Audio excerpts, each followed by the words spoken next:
नमस्कार, मैं सुनील कुमार आपका स्वागत करता हूं आपके अपने चैनल क्या ऐसा होता है में। दोस्तों, काफी बार आपने जब कुंडली अपनी किसी एस्ट्रोलॉजर को या ज्योतिषी को दिखाई होगी तो आप में से बहुत से लोग ऐसे भी होंगे जिनकी कुंडली में बताया होगा अंगारक दोष। हम जान के अचंभित रह जाते हैं, ये कौन सा दोष आ गया, ये तो नए तरह का दोष है। हमने तो कालसर्प सुना था, हमने पितृ दोष सुना था, हमने और इस तरह के दोष सुने थे। ये अंगारक दोष क्या होता है? तो दोस्तों, आज मैं अपनी वीडियो के माध्यम से आपको बता रहा हूं अंगारक दोष छोटी मोटी समस्या नहीं है, समस्या तो जटिल ही है। कुंडली में किसी भी तरह का दोष है वो इंसान के चरित्र को, उनके आचरण को बदल देता है, यहां तक कि वो संस्कार तक पर हावी हो जाता है अगर इन दोषों का समय पर विधिवत तरीके से इनका समाधान नहीं करें तो। दोस्तों, जैसे कि हम कालसर्प दोष देखते हैं, सबसे पहले ना आप ये देखिए, खुद ही देखिए आपकी कुंडली में अंगारक दोष है कि नहीं है, कब बनता है, पूरी जानकारी मैं आपको दे रहा हूं। अगर वीडियो अच्छी लगती है तो कमेंट में हर हर महादेव जरूर लिखिए और इसी तरह की जानकारी आपको मिलती रहेंगी।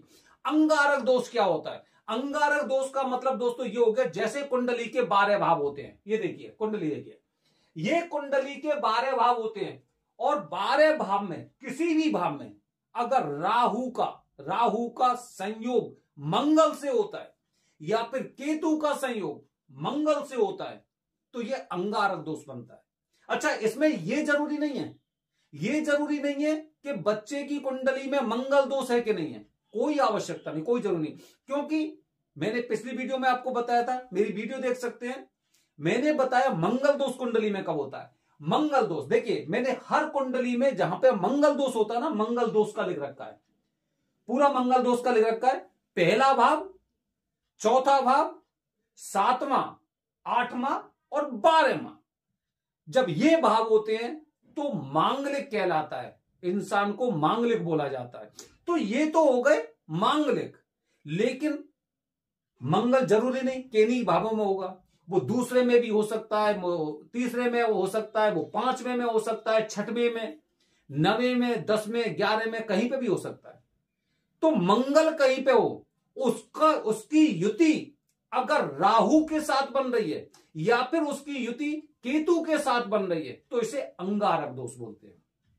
अंगारक दोष जब और ज्यादा कठिन होता है, खतरनाक होता है, जब कुंडली में मंगल दोष भी होता है। मतलब पहले भाव में मंगल के साथ राहु उपस्थित है, चौथे भाव में मंगल के साथ राहु उपस्थित है, 7वें भाव में मंगल के साथ राहु, 8वें भाव में मंगल के साथ राहु या फिर 12वें भाव में मंगल के साथ राहु है, तो मंगल दोष के साथ साथ अंगारक दोष हो गया।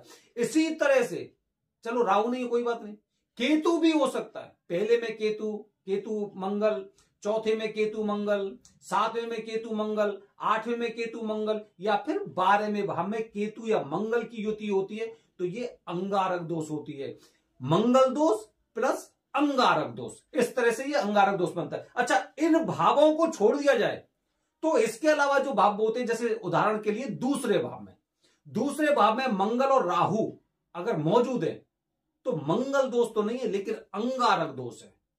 अगर उदाहरण के लिए तीसरे भाव में मंगल और केतु हैं तो अंगारक दोष है, मंगल दोष नहीं है। तो दोस्तों, ये आप अपने आप कुंडली में देख सकते हैं कि कुंडली में आपकी में अंगारक दोष है या मंगल दोष है, ये आप खुद देख सकते हैं। अब देखिए दोस्तों, ये इंसान के ऊपर क्या प्रभाव डालता है। उदाहरण के लिए राहु के साथ मंगल की युति हो रही है। राहु मतलब हमारा ऊपर का हिस्सा, जिसमें आंख, नाक, कान, मुंह, दिमाग, ये सब कुछ है। और मंगल मतलब गर्म कहां से होगा? दिमाग से होगा। जब दिमाग में कुछ चीजें ऐसी आएंगी तो दिमाग हमारा पूरी तरह से गर्म हो जाता है। और राहु ऑलरेडी हमारी इन सब चीजों को संचालित कर रहा है। दोनों अशुभ ग्रह, दोनों माने जाते हैं, राहु केतु के साथ मंगल को भी अशुभ ग्रह माना जाता है।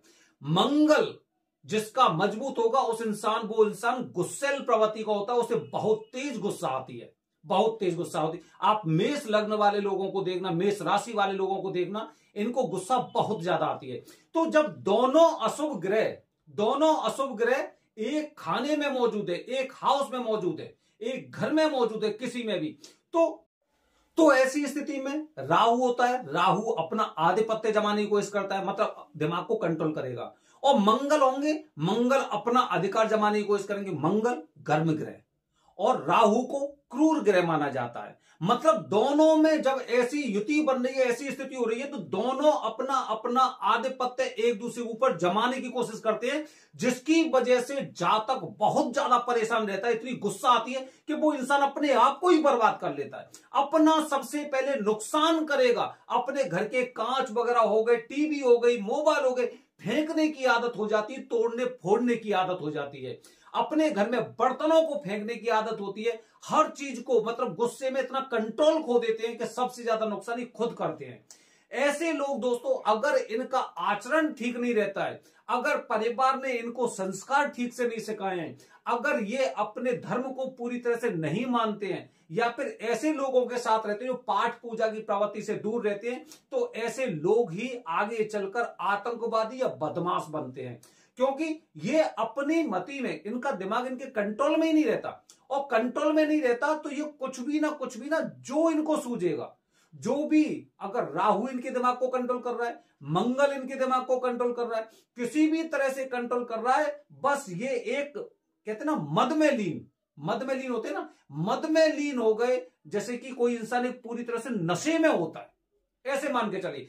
जिस तरह से इंसान नशे में होता है, उसे अच्छे बुरे का प्रभाव नहीं पता रहता, वो अच्छे बुरे के बारे में नहीं जानता है, और जानता क्या, दिमाग ही नहीं सोच पाता है।